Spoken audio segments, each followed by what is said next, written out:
Yeah, nothing unique other than the usual, sore here, or maybe a guy turns an ankle, and I'm just throwing out. I don't have anything specific, but nothing than your usual nicks and knacks. You'd love to play a game in the spring when your team is 100%, and it probably never happens, not only to us, but everybody in the country. But fortunately for guys like Booker with a foot injury, C. Scott, Jared Dickey suffers a minor fracture in his hand. And then some setbacks we had, really a lot of them stemmed from guys just not being able to stay on the field with that rash of illnesses we had in the semester.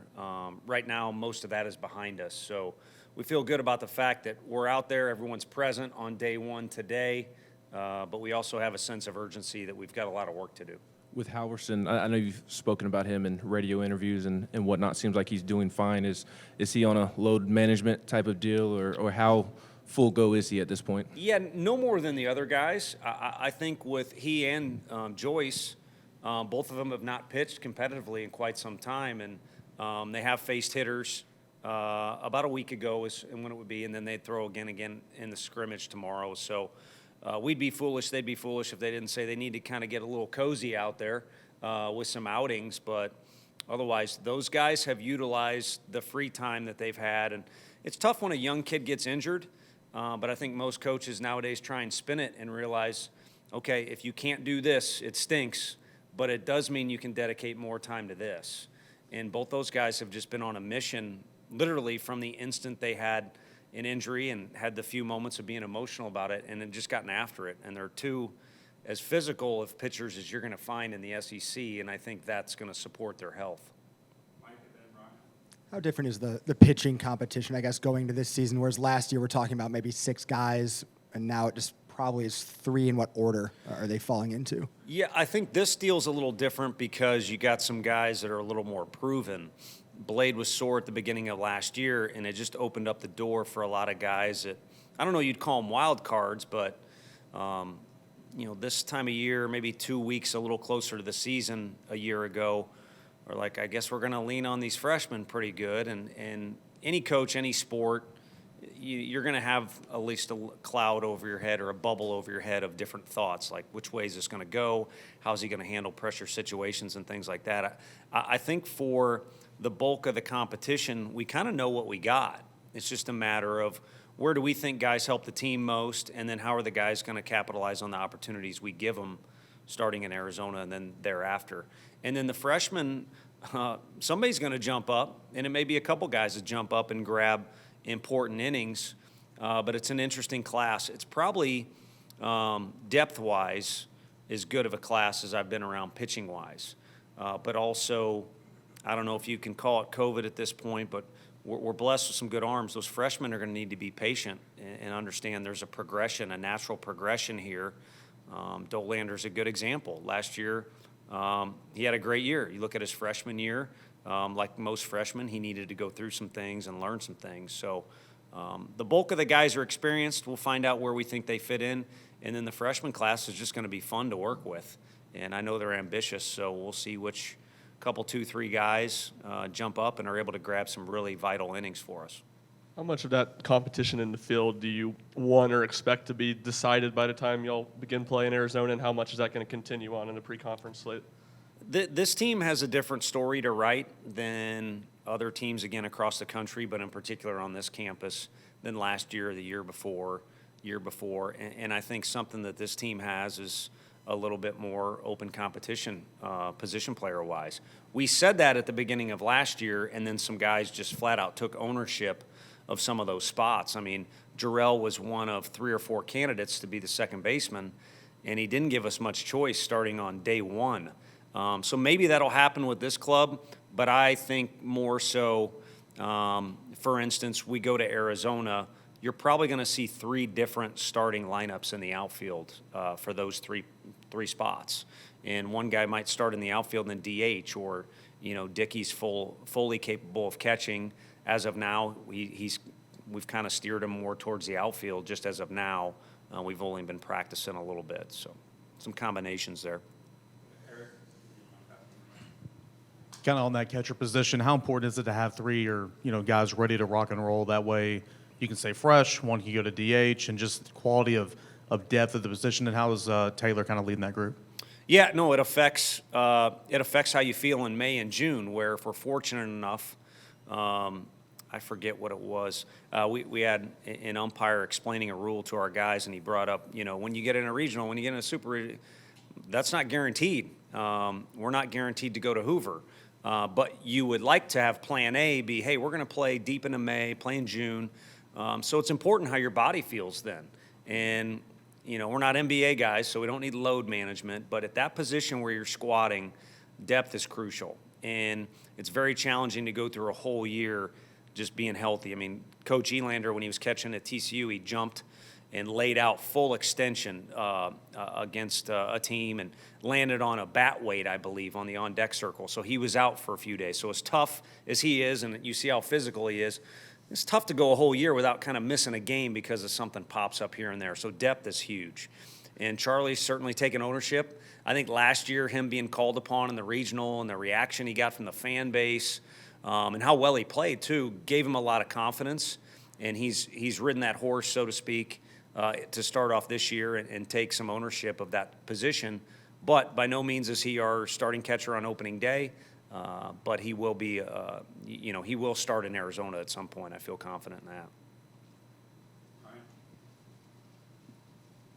Following up about the catcher position, just how would you handicap those guys you have in there, and what sort of statement of confidence in that room is it? Do you feel good about Dickey playing in the outfield? Yeah. Is that a golf term, that version? I don't even know what that means in golf, and I don't think I want to know, because then I'll start playing golf and I'll be mad that I stink, and you guys won't ever see me again. I'll be practicing. But no, I think you got a unique – that's what we want, is when you recruit, kids should want to be challenged. They should want competition. But it's kind of better if, for pitchers in particular, hey, if a guy does well, he's going to play. And at that catching spot, you can only have one guy, but we like to use two. We started out using Landon Gray and Pavoloni. Well, you got guys like Jared Dickey who can run, he can pinch hit, he can play the outfield. He's gotten better behind the plate. Unlike him being a left-handed hitter, Charlie or Chuck is, obviously a right-handed hitter, as is Cal Stark. Cal can do a lot of different things that we feel are good matchup-wise. Everybody throws a little different, and then you throw in Ryan Miller, who's still learning the position. He's athletic enough to play corner infield, and he probably takes the most impressive BP out of anyone we have. So it's kind of nice. Each guy's different. If you see two guys as very, very similar, you might just kind of steer towards the guy that's a better version of player A. But it's a nice complement of guys we got back there. Tony, a couple years ago it was kind of Chad Dallas. Last year, Drew Beam, just guys that you came back after the winter talking about it as having a big role. Anyone like that standing out right now? I just like you'd like to think the younger guys are more eager with their work ethic and almost kind of overdo it. They hang out in the cage for an hour and a half when it's kind of like time to go home after hour one. And Reese Chapman and Dylan Dreiling are two freshmen that showed up, and it was like, okay, they did their work, like you'd expect. But the older guys, you never know if they're going to get complacent or I've been here or I'll catch up. And Griffin Merritt and Andrew Lindsay are two guys that are older to the point where we tease them in team meetings how old they are. They're both on the same level as Camden Sewell and Christian Scott, and yet they both showed signs of the most amount of progress, if that makes sense. When they left and then came back, they were two of the guys that had the most notable difference just in how their bodies looked, how they moved around, and how well prepared they seemed when they first picked up a baseball or started swinging the bat.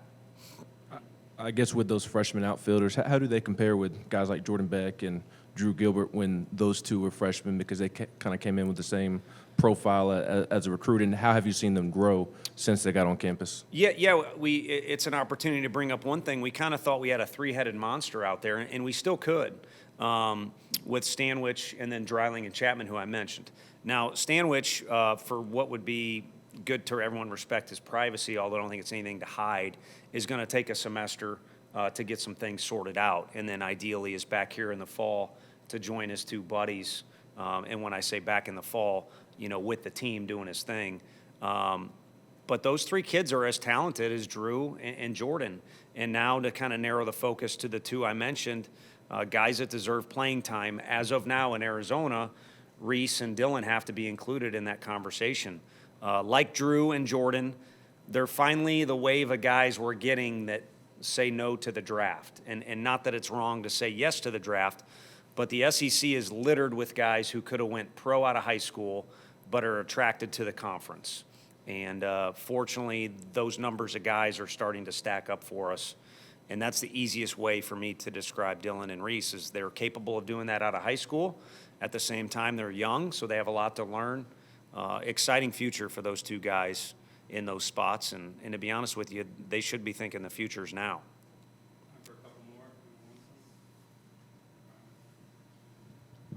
Just all the new guys on this team and new players playing big roles. Do you worry about trying to find an identity, or is that something you just expect to come naturally over the course of the season?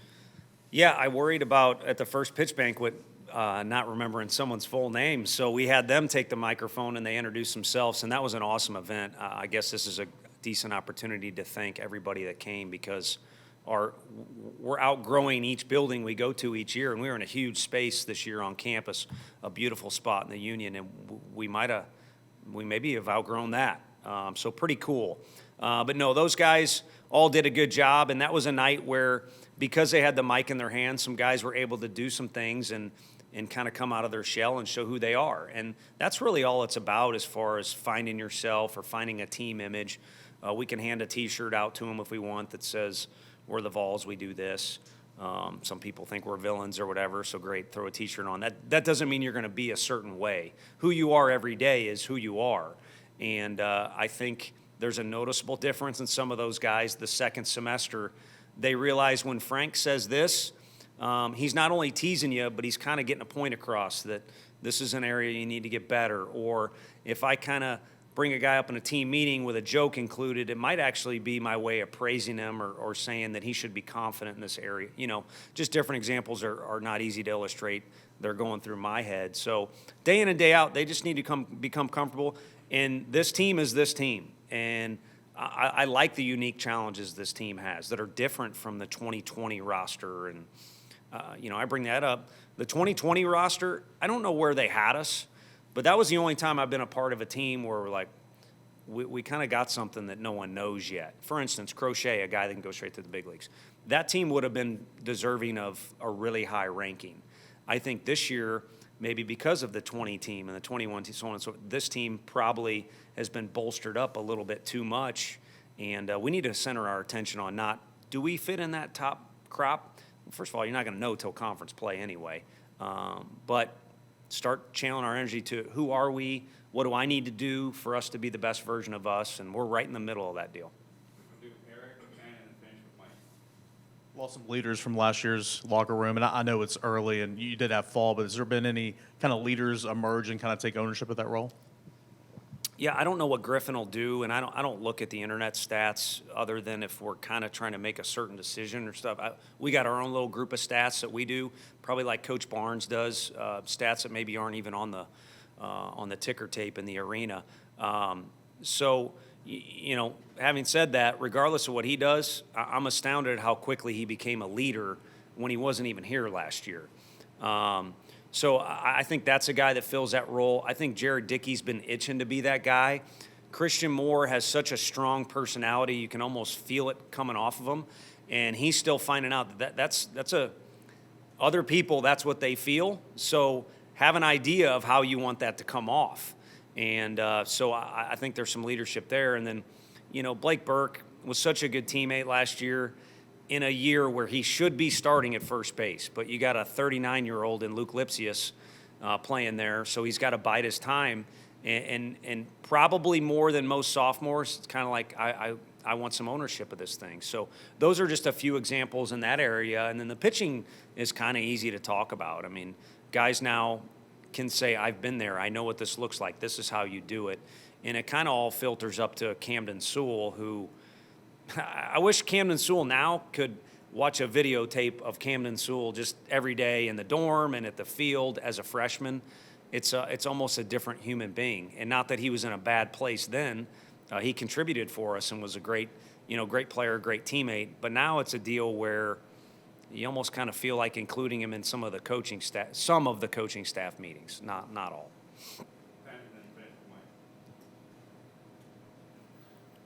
That left side of the infield with Maui and Zane. I know Zane had a roller coaster of a fall, but how have you seen those two guys adjust now that the season is here? And do you feel like that left side is going to be pretty solid defensively with Trey and Cortland moving on? Sure. Well, you got the young in there, and you'd like to think up until a certain age, you don't have to deal with real life crap. You'd like kids to be protected and shielded from some things. And certainly not his fault, just a bad set of circumstances for Zane where this happened, then he gets sick and he has time away and all this while he's trying to transition into a new environment. So it's so awesome to just see a smile on his face and kind of become one of the guys is probably his main goal right now because he can swing, he can play defense, he knows the league. Now his body is kind of where it needs to be with Coach Q. Again, a couple illnesses is a setback and time away last semester, but he had to deal with stuff that even an adult shouldn't have to all in one semester. And I got to think if anyone's eager to be out there on the field, it's him. And then Maui, is a super lovable kid, and everybody knows he's highly skilled. But same thing, you're wrapped up in a culture and an experience for 2 years. You kind of feel like that's who you've become. And now you got to reverse it. It's one thing about the portal. I don't know if I should say this, but sometimes you got to take everything into consideration. Maybe the grass is greener on our side in his instance because there was a coaching change, but you don't just step on a campus and just because you're a good player, all of a sudden, bam, here I am. There's some time, and again, refreshing to see how he interacts and how he goes about his business with some of the things we do as opposed to first semester. And not that he was doing anything wrong, and he's certainly well schooled by Coach Price's program coming in here, but it's a new environment, and those two guys need to reflect what we got going on, and they're starting to do that. How important was that NCAA vote to make that volunteer assistant eventually a paid position, and how overdue was that to happen? Yeah. That's a tough one to answer. I said on the radio off the cuff the first time I was asked about that, do you want me to answer honestly or and pay ode to the great Mike Leach, who we're all missing, who had some great outtakes, or give the politically correct answer. But honestly, it's somewhere in between. It's so great for the NCAA to step up and realize these guys need benefits and they need security health-wise, and then they're putting out in just as many hours as all the other coaches. So for them to be compensated the right way is huge. And then I probably got different jobs because of recruiting stuff. And if you're not allowed to go recruit, how can you move up the ladder? There's only a few ways to do it. So really great for the individuals that will be hired across the country. And then even at a mid-major, if they can't pay that guy, you could still fill a role and give a young kid an opportunity to prove himself. Like I might have, without luck, I would have been in that situation. So there's a ton of great things that come out of it. And then there's always two sides to the argument. It'd be great to have an additional coach.